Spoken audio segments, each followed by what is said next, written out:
Katoliko. Galit-galit kasi sabi ko, kasi palagi kami nag-debate noon, pero ngayon, bigla naging Katoliko. Galit-galit, please, share to us.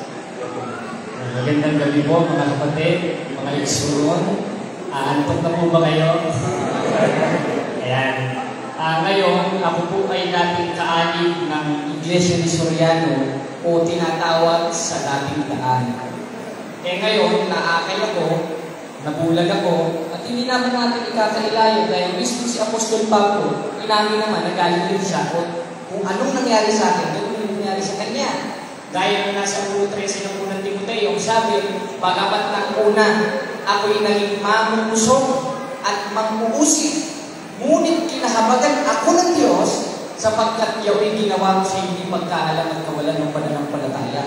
Therefore, kung ano yung nangyari kay Apostol Pablo ng panahon niya, nang naging mamungusog siya, manguusig siya, pero ginawa niya sa hindi pagkaalam at kawalan ng pananampalataya, hindi ako yung nangyari sa akin. Bakit? Dahil marami po akong mag-atake sa Katoliko. Saan ko naman nabasa yan sa Biblia na pwede mag-bautismo ng bata? At dapat lang mag-bautismohan, matanda. Yun ang mga atake ko sa Katoliko noon. At isa pa sa atake ko sa Katoliko, saan mo naman nabasa kasi Maria ina ng Diyos. Paano naman magkakailan ng Diyos? Ang Diyos, wala naman pinagkulan. Hindi pag-aralan natin ngayon yung mga pagkakamali ko noon. Gaya ng sinabi ni Pablo nung siya'y naging mamungusog at naalit sa tunay ng Iglesia. Gaya ng pinasa ko sa 1.13 ng Timoteo. Ngayon, pag-aralan muna natin bakit pa ako naalit sa dating daan. Muna hindi ako nakikinig ni Pablo. Kasi si Pablo, convert din galing sa Judaismo, ng usig, pero kinahabagan ng Diyos dahil sa nagawa niya sa hindi pagkaalam at kawalan ng pananampalataya. Ganun yung kami, brother, pagkakas siya, nag-uusig din ako. Pero, nagawa namin kung sa pagkakulang. Gaya ng sulat ni Apostol Pablo sa 4.4 ng ikalawang Korinto, ang sabi niya, na binulag ng Diyos ng sanglibutan ito ang pag-iisip ng hindi nagsisampalataya. Ganito ba dapat sasampalataya? Kung sa nagtatag ng Iglesia na sa Biblia sa 16:18 ng Mateo. At yun ang ating Panginoong Kristo. Ibig sabihin, merong relihiyon o merong simbahan na itinayo ang ating Ginoong Kristo ayon sa Biblia. Ngayon, magse-self-proclaim gaya ng relihiyon po noon na kinaanipan. Lagay ka, tatawagin sa pangalan ng Diyos, 43 ng Isaias, kaya Iglesia ng Diyos kami yun. Paano mo hindi kayo yung Soriano? 80s lang kayo lumabas, kayo yung benching matanda pa sa inyo. Kaya kung ang basihan ng katotohanan ay patandaan, nagulito na lang po ako ng itlog pagdamag. Bakit? Masarap yata ang ng itlog pag benching. Dahil yung benching matanda pa sa dati ng kinayin ng pag-iglesia. Pero, nung namulat ako, isa sa mga pinapatikos ko noon, si Maria ay ina ng Diyos. Bumiyahe po ako sa Tagbilaran, nakalaman ko si Gomol Alima, isa sa magiting na defensor ng Katoliko, naliwanagan ako na yung nasa sinapupunan pala ng ating mahal na Birhen sa 15 ng Hebreo, basahin natin, no? Ang sabi, sapagkat sa kanya nananahan ang likas na kalagayan ng pagka-Diyos, kusumebi ng Kolosas at siya maging tao. Ngayon, nasa yung likas na kalagayan ng pagka-Diyos, nung si Kristo ay maging tao, nandun sa haling katawan, 15 ng Hebreo. Sabi, kaya pagpasok na sa sanlibutan ay sinasabi, hain at andong ay hindi mo ibig, ngunit isang katawan mo sa akin ang ihanda mo. At yung katawan na yun, na inihanda para makapagkatawang tao at ang Ginoong Jesucristo ay pagkanto sa loob. At ibinalipay ni Apostol Pablo yun sa 2.9 ng Kolosas, nang si Kristo'y maging tao, yung divine nature o yung pagka-Diyos niya na walang pinagmulan at nasa kanan ng Ama sa 3.1 ng Kolosas, nasa loob ng sinapupunan ni Maria. Ngayon, nung ipinanganak ni Maria yun, ano ang pinanganak ni Maria? Diyos. Ikinalipay ni Apostol 1, 20:28 ng 1, Diyos. Ikinalipay rin mismo ng Ama, 1:8 ng Hebreo, Diyos. Nagtataka mo dito sa INC 1940, tao. Sisiko pa sila eh. Ano ang ating Panginoong Jesucristo? Tao! Bali, nagkatawang tao. Kaya nga gumamit kong haing katawan na nasa sinapupunan ni Maria. At yung nasa sinapupunan ni Maria, ulitin lang natin, yung nasa loob ng sa 2.9 ng Kolosas, yung pagka-Diyos ng Kristo. Kaya kung si Maria, yung nasa loob ng ipinanganak niyang laman ay Diyos, ang tawag sa ating Birheng Maria, ina ng Diyos. Doon ako naliwanagan. Palakpakan natin ang Panginoon. Ngayon, isa natin pag-aaralan ay yung sakramento ng bautismo. Isa kasi ito sa atin, controversial. Maraming hindi nakakaunawa nito. At para meron din tayong maisagot mga kapatid dun sa mga protestante na namamaratag sa atin. Paano mo naman babautismo ang sanggol? Wala pa namang kasalanan yun. Ba't nasulat sa Biblia mortal sin? At hindi nyo nga iahawa ang kasalanan na iahawa. 15:33 ng unang Korinto, ang sabi ni Pablo, huwag kayong padaya ang masamang kasama, sumisira ng magandang ugali. Kaya nga nasira ugali ko kay Sofiano, dahil nasama ko sa kanya. Pinaawa yung kasalanan. Paano mo tututulan yan? Kaya nga po, kung nagka-open forum itong pamangkin ni Roel Sofiano, talagang pupuntahan po namin dito sa kapalit ng pangkatatanong namin. Kasi todo rin po sila manila sa Santa Iglesia. Ngayon, pag-aralan natin, biblical ba o gano'n makahalaga yung bautismo ayon sa Biblia? Kaya unang-una, ikinose ni Cristo yan sa 28:19 ng Mateo. Sabi niya, dahil hindi ko magsiyawag kayo gumawa ng alagad sa Rohan Bansa. At sila'y inyong bautismohan sa pangalan ng Ama, Anak, at sa Espiritu Santo. Ngayon, anong bautismo yun? Yung ba yung ginagawa ng mga born again? Pagtas na lang ng kamay, bautisado na, mali. Bakit? Dahil yun yung sinasabi sa 3:5 ng 1 na pagkapanganak sa tubig at Espiritu, di water baptism yun, hindi yung taas-taas kami na parang nasa butuhan. Dahil yung mga born again dito. Katunayan, basahin natin sa 3:21 ng unang Pedro. Sabi, nung araw na yun, nung unang panahon, ay walang kaluluwa ang nangaligtas sa pamamagitan ng tubig na ayon sa tunay na kahawig ko ay nagligtas sa mga tuwing bagay ng bautismo.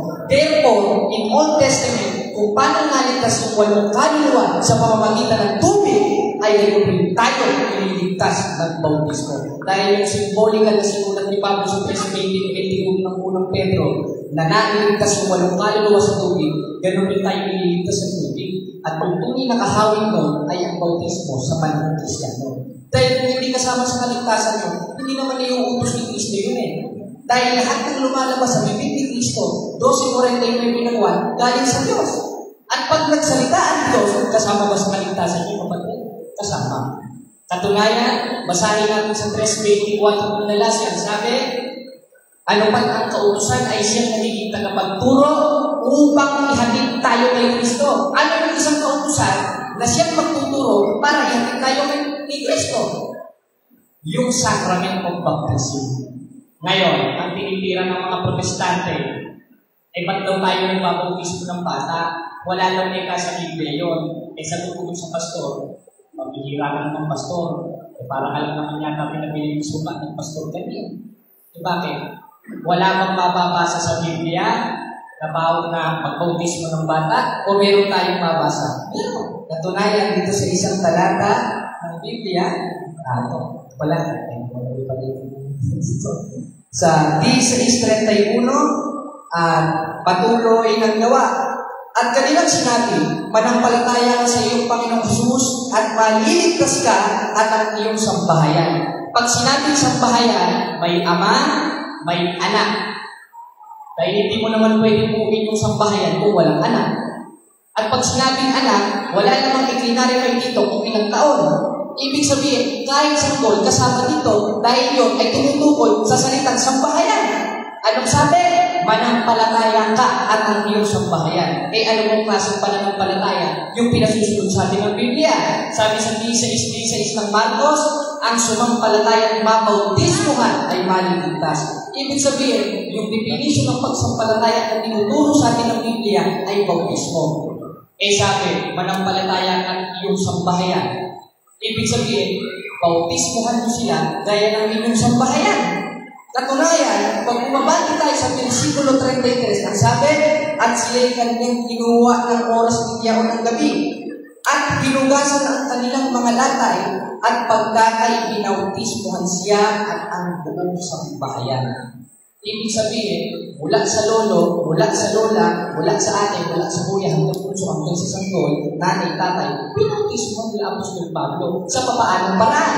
3:5 ng 1, yung pagkapanganak sa tubig at spirito, o ang symbolical nun, in Old Testament, yung walong kaluluwa na naligtas sa pamamagitan ng tubig. Amen, mga kapatid? Amen. Ngayon, ikaliligtas pa ang tubig ng bautismo, ikaliligtas. At sino-sino ang dapat mabautismuhan? Lahat. Kasama ang bata, gaya ng ginawa ni Apostol Pablo. Dahil ang Diyos ng Katoliko, hindi naman malupit eh. Hindi gaya ng sinasabi ng Iglesia ni Cristo, ang hindi mabautismuhan sa aming Iglesia, lulutong ang gulugod sa impyerno. Hindi ibig sabihin pala, ang tayo ng Iglesia ni Mr. Felix Manalo, lulutong ang gulugod sa impyerno. Bakit? Dahil ang founder po nila, o ang puno o nagtayo ng Iglesia ni Cristo 1940, according sa kanilang pasugo, noong November 2001, page 2, basahin natin, it is the truth that Brother Felix Y. Manalo was not baptized in the Church of Christ. Aba, kinukontra pala nila sugo nila. Dahil yung sugo nila, di napabautismuhan sa kanyang mismo itinayong Iglesia. Samantalang sinabi ng mga ministro nila, ang hindi mabautismo ay di maliligtas. Hindi mo na palang maliligtas yung subok nila. Eh kung baga sa atin, yung papa natin si Francis. Ganun kasi sa kanila eh. At pag tinignan natin yung church history nila, galing silang SDA, galing silang Methodist. At yung SDA, pag umatras ka ng umatras, galing kay Martin Luther. At si Martin Luther, siya yung itinawalan. At yung sinabing itiniwala, eh hindi na kinalulutan yun dahil umangurong na sila sa pananampalataya. Basahin natin ang 10:38 ng Hebreo. Ang sabi, ngunit kung ang akong lingkod na matuwid ay pagbubuhay sa pananampalataya, at kung siya'y umurong, sino ba'y umurong? Si Martin Luther. Nanganak ng mga kalahing si Martin Luther, nagkaroon ng SDA, nagkaroon ng INC, nagkaroon ng dating daan. Kaya tayo mga kapatid, mag-ingat tayo.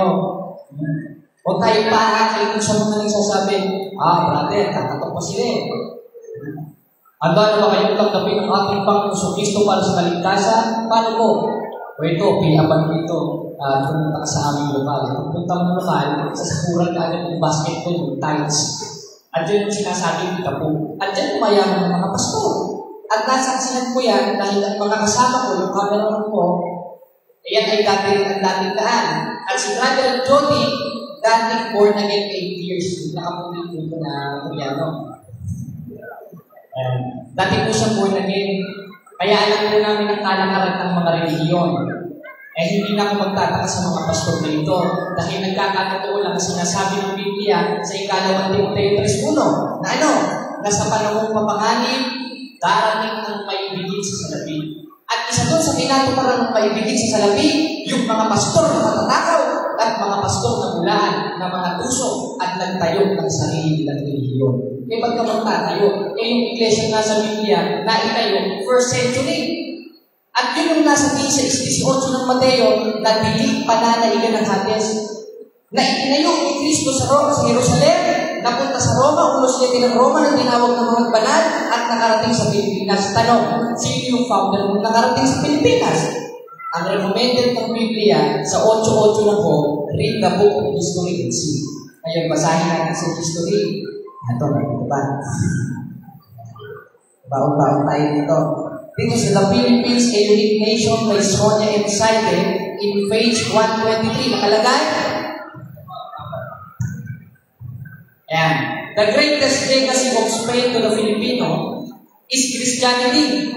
Especially the Roman Catholic religion. Strangely, this religion was Asian origin, being founded by Jesus Christ. Ibig sabihin, mga kasaysayan na, mga referensya na mismo nagsasaysay na ang pinalasalan ng mga Kastila na galing sa Roma, na nagmula sa Jerusalem, ay tatag ng ating Panginoong Jesucristo. At papalang tayo, dahil namulan tayo, naanin tayo dun sa dinala ng mga Kastila, na mula sa Roma, na itinayo sa Jerusalem, at sabi sa 9:31 ng gawa sa Sagrada Biblia, yun ang Iglesia Katolika Apostolika Romana. Palagpakan natin ang Panginoon. Kaya lang sa natin, hindi tayo naakay. Kaya pag meron tayo mga kapatid na makakasalamuhan na sila daw yung mga misyonaryo, sila daw ang totoong Iglesia, tingnan nyo mula ang taon. Anong taon po kayo napatay? Ngayon, kung ang taon nila, matanda pa ang pension sa kanila, huwag kayong ani. So, pag nuluto na lang po ito, matanda pa pension sa inyo eh. Matanda pa maling sarap sa inyo eh. Paano kayo naging totoo?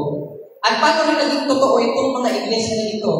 Eh wala naman silang connection kay Kristo. Eh isa lang naman ang relihiyon o iglesia na itinatag na mayroong connection kay Kristo. Na mula sa Papa sa Roma, nagkaroon ng apostolic succession at nakarating kay Apostol Pedro.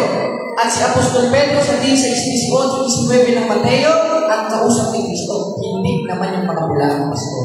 Kaya nakakasiguro tayo mga kapatid na itong inaaniban natin, di na tayo mamamatay. Bakit? Dahil ito ang ipinatag ng ating Panginoong Kristo at meron tayong authority. Ngayon, makainantok na kayo sa akin mga kapatid. Nasanay lang. Ganito kasi sa dating daan. Nakita niyo naman si Soriano basa. Basahin natin kapatid Caroldan. Basa tayo dito. Pero out of context. At yun ang natulungan ko sa pagsusuri ko. Dahil wala naman pong masamang magsuri eh. Katunayan, nasa 4 ng unang 1, nagsulat ni Apostol Juan, huwag kayong magsipaniwala sa bawat espiritu, kundi inyong subukin ang espiritu ng Diyos sa Diyos. Tayo susubukin natin. At isa sa mahalaga na subukin natin, yung konteksto ng pag-ibig na itinuturo ng Biblia. Bakit? Dahil ang sabi ni Pablo sa 13:2 ng unang Korinto, kahit magkaroon siya ng kaloob na panguhula, mapalipat niya ang mga mundo. Kung wala naman siyang pag-ibig, wala siyang kabuluhan. Kaya tayo, at yung mga members ng Couple of Christ, dapat mag-ibigan. Dahil yung utos ni Kristo. Dahil si Pablo na mismo nagsabi, kung wala kayong pag-ibig, ay wala kayong kabuluhan. Bakit? Utos yun. In 13:34, verse 35 of Book of John, at bukod sa inutos yun, isa sa espesyal na itinuro sa atin ng ating Panginoong Jesucristo. Sino po mag-asawa dito? Lahat po, ayaw wala po for Christ.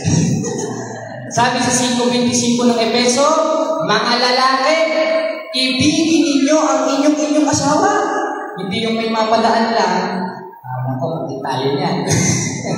Una-muna, kahit sa batas ng Diyos, may bawal mo ng Biblia yun. Bakit? Dahil tumingin ka pa lang na may masamang hangat sa isang babae, 5:28 ng Mateo, nagkakasala ka na ng pangangalo niya. Kaya sa isa sa pangunahin ng ating Panginoong Jesucristo, kung paano inibig ng ating Panginoong Jesucristo, itong iglesia tinayo niya, gayon din tayo mag-iibigan mag-asawa. Amen, mga kapatid? Dahil yung pinakamahalagang konteksto ng pag-ibig na tinuturo ng Biblia, lalo na kapag tayo nakatali sa sakramento ng kasal. Yung iba, basta nilang kasal eh. Kasal na kayo, sino yung sabi sa'yo? At saan simbahan kayo ng pakasal? At yung pastor ba na nagkasal sa inyo, yung autorisasyon? Wala. Dahil ang binigyan lang ng autorisasyon magpakasal ang mga paring obispo. Katunayan, mababasa natin yan sa paboritong talata ng mga protestante sa 20:28 ng Gawa. Ingatan ninyong inyong sarili lahat ng kabilang sakawan. Na sa kanila hinirang kayo ng Espiritu Santo sa pag-iingat. O sa magandang balita Biblia, na kayo naman na ginawang mga pari at mga obispo. Anong tungkulin? Upang pakain ang simbahan. At isa dun sa uri ng pagpapakain, yung sacrament of confession. Sacrament of Eucharist na dapat natin ma-receive at dapat natin ugalitin sa tunay na iglesia ng Diyos. Bakit? Utos kasi mga kapatid eh. Dahil yun lang naman ang utos natin, kaya nagkakain tayo eh. Sumunod sa utos ng Diyos, sabi sa 12:13 ng Ecclesiastes, ang sabi, itong wakas ng bagay, lahat ay narinig.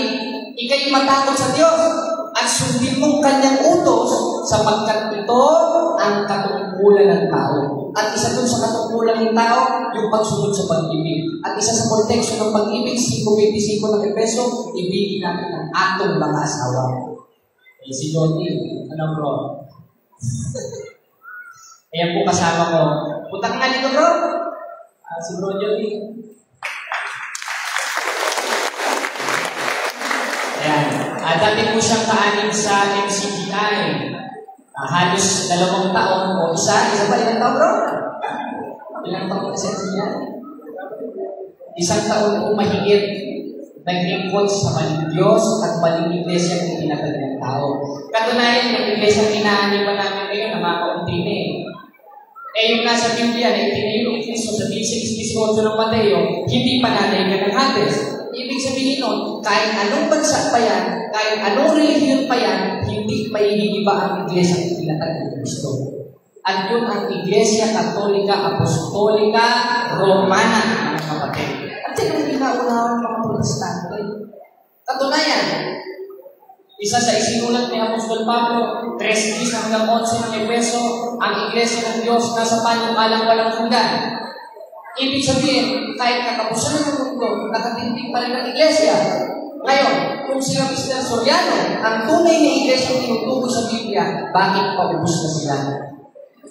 Bakit nung namatay si Mr. Soriano, pinanaigan siya ng kanyang pamangkin na si Daniel Quezon? Bakit? Noon, sabi sila kami pag-debate. Ngayon, brother, bawal na ika-debate. Gumawa na lang tayo ng mabuti. Bakit hindi ba parte ng mabuting gawa yung pakipag-debate? At kung hindi parte ng mabuting gawa yun, bakit nakipag-debate si Kristo?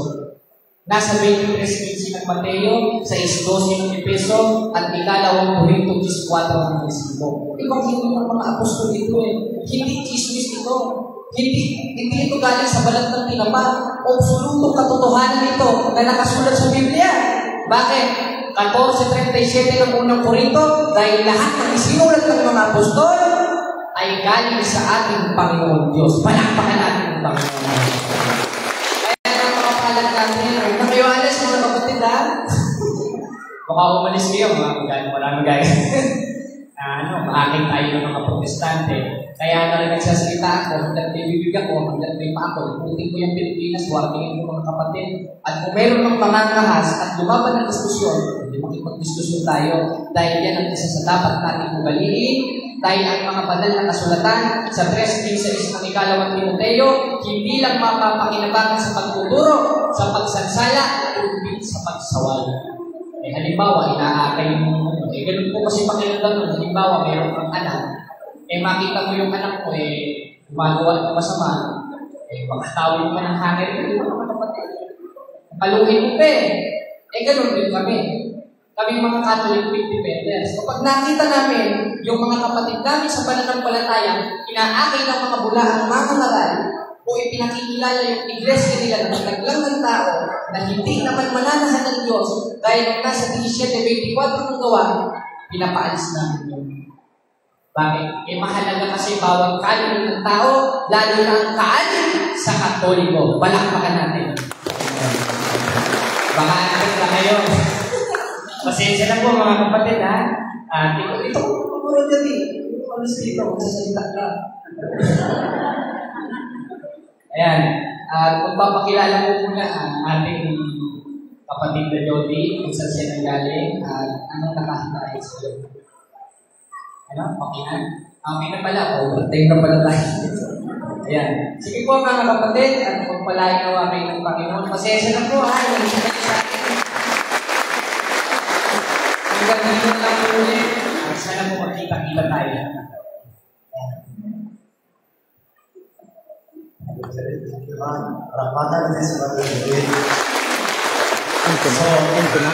Thank you, Brother Jody.